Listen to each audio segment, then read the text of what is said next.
Ragazzi, buongiorno a tutti. È arrivato finalmente il momento di farvi questa recensione della Aimflow col DJI Avinox che ho provato per un weekend stupendo. Ve ne voglio parlare coi pro, coi contro, con quello che ho trovato anche su diversi social stranieri, perché magari non tutti riescono a capire certe lingue, ma soprattutto voglio essere trasparente, voglio essere chiaro con voi, e allora mi sono fatto una lista di punti pro e contro, perché sì, ci sono anche dei contro, quindi andiamo ad analizzarli insieme. Partiamo dal punto che secondo me è quello che mi ha stupito di più in assoluto: la potenza. È chiaro, abbiamo un motore che sprigiona 850 watt di picco, sprigiona 105 Nm nella funzione turbo, ne sprigiona 120 con 1000 watt di picco in funzione boost, quindi è una potenza che vi lascerà secondo me a bocca aperta, è inevitabile, ma soprattutto è una potenza che non ha concorrenti. Ad oggi non c'è nessuna bicicletta che gli può stare davanti, è un dato di fatto. Ve l'avevo detto anche in altri video, vi consiglio di andare a vedere appunto tutti i miei test che ho fatto su questa bicicletta. È una bicicletta che non ha concorrenti perché la potenza che sprigiona è troppo, la potenza di picco è troppo elevata.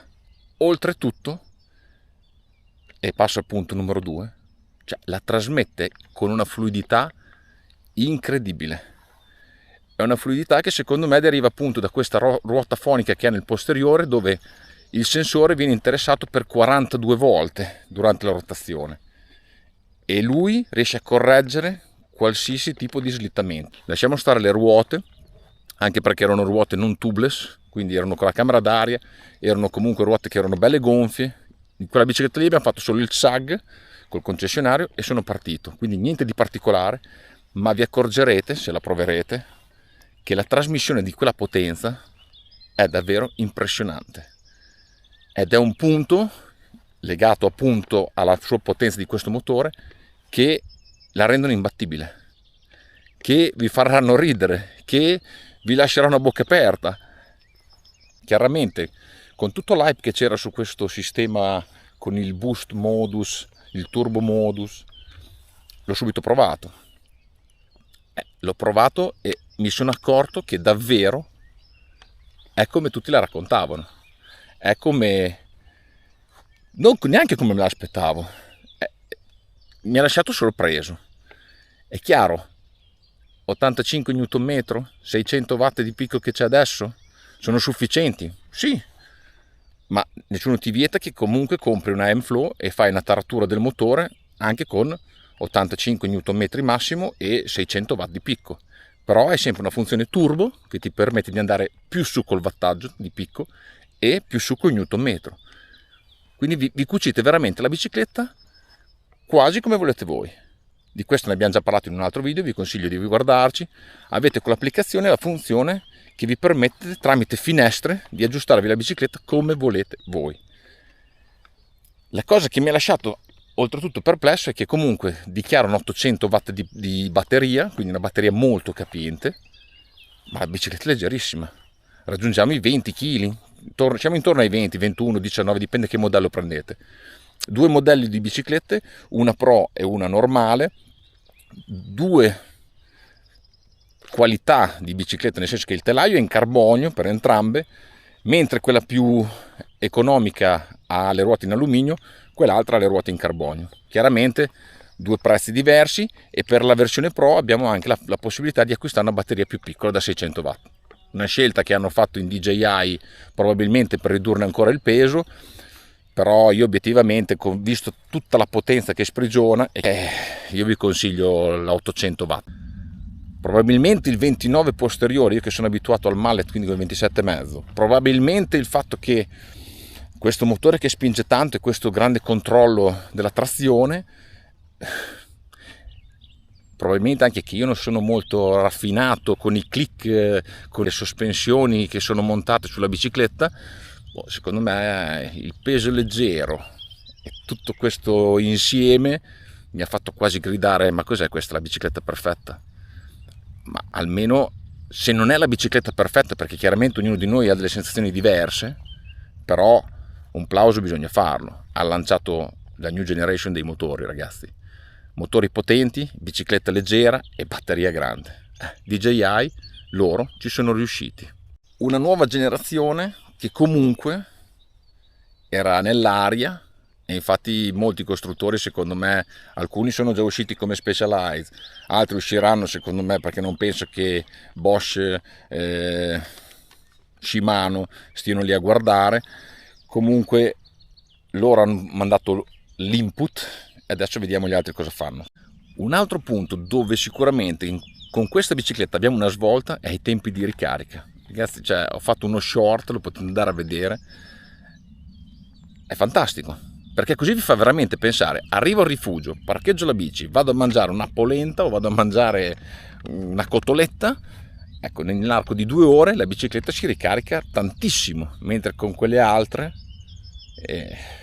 non avete neanche raggiunto la metà se siete scarichi. Cioè, è fantastica, è bellissimo, ha dato la svolta anche qui e spero che davvero molti costruttori gli vadano dietro. Un punto che mi ha lasciato davvero stupito è comunque il display di questa bicicletta. Cioè, secondo me appunto ha fatto un pacchetto di DJI che ha dato la svolta a tutto il mercato. Cioè, non è solo una questione di motore con potenza, ha fatto proprio una bicicletta che l'insieme batteria, peso bicicletta, motore e display rasenta alla perfezione, a mio avviso, vi ripeto, sempre a mio avviso, però anche il display molto completo.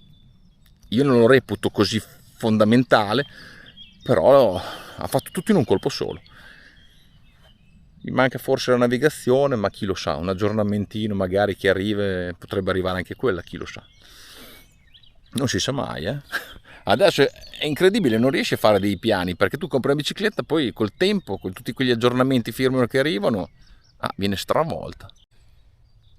Passiamo ai punti negativi. I punti negativi che secondo me ci possono essere, ci possono non essere, dipende appunto dai punti di vista.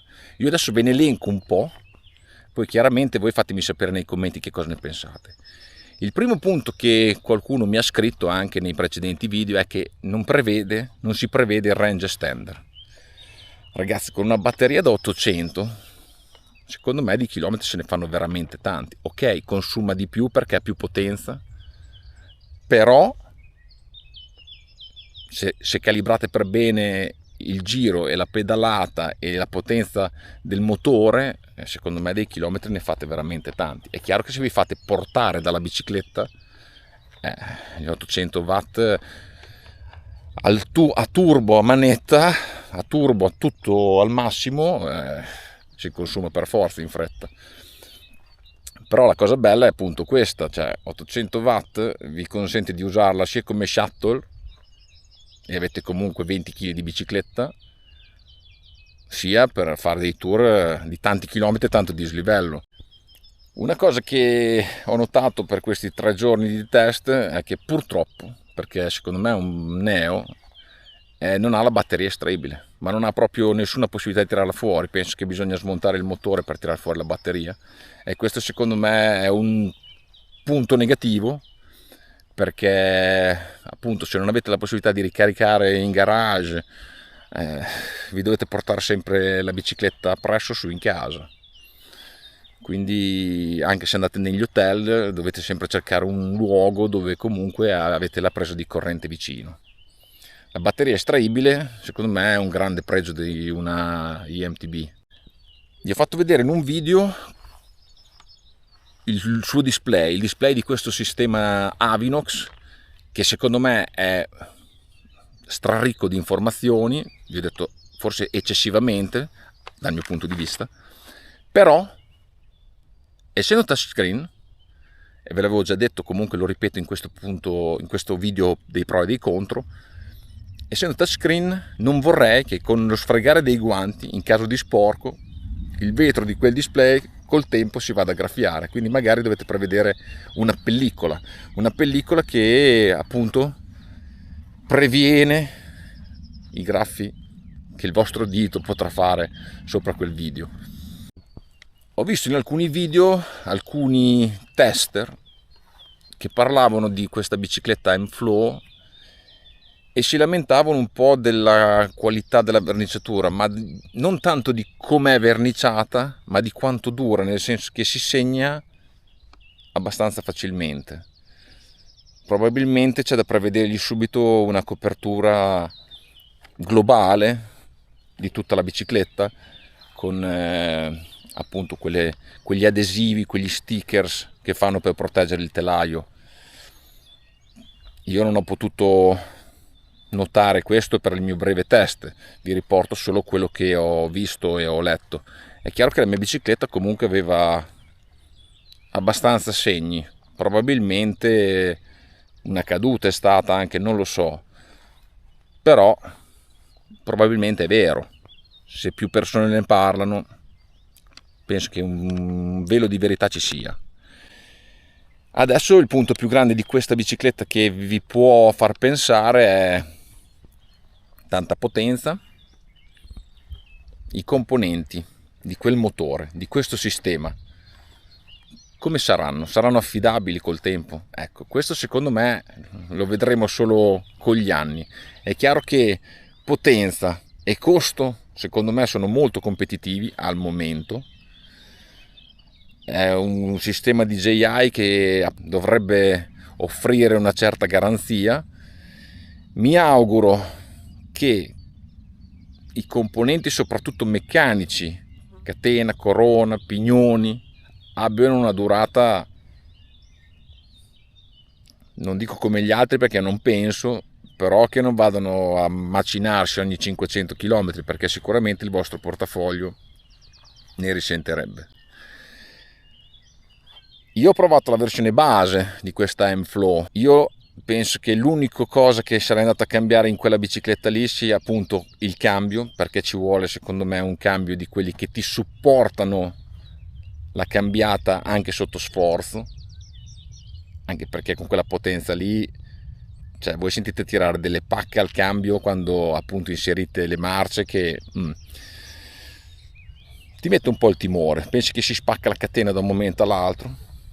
E poi un'altra cosa che secondo me andava cambiato in quella bicicletta lì sono i freni. Lì c'erano i Magura MT5, la versione più expensive monta in Magura MT7. Io non ne avevo mai provati, secondo me gli MT5 facevano tanto casino e poi secondo me frenavano peggio dei miei code che ci sono sopra la mia Specialized. E quindi Ivan, compreresti il pacchetto DJI Avinox? Allora, se fossi davvero spontaneo lo comprerei a mani basse, nel senso che mi sono divertito, è stata un'esperienza fantastica. Dall'altra parte però, ponderando un po' la situazione, soprattutto anche il livello di dazi, livello di legislazione che stanno parlando per quanto riguarda appunto una limitazione della potenza di picco, insomma col tempo potrebbero cambiare tante cose. Non vorrei arrivare a un punto che tra virgolette mi trovo con una bicicletta illegale, e quindi probabilmente anche per un discorso di comportamento dei componenti del motore, comportamento di tutto quello che gira attorno, quindi catena, cassetta, consumi, forse è meglio ponderare e aspettare un attimo. Chiaro che ognuno di noi fa ciò che vuole, è solo un consiglio che vi do. Guardateci, provatela e poi magari fate la scelta. Conviene o non conviene? Ciao ragazzi, ci vediamo al prossimo video.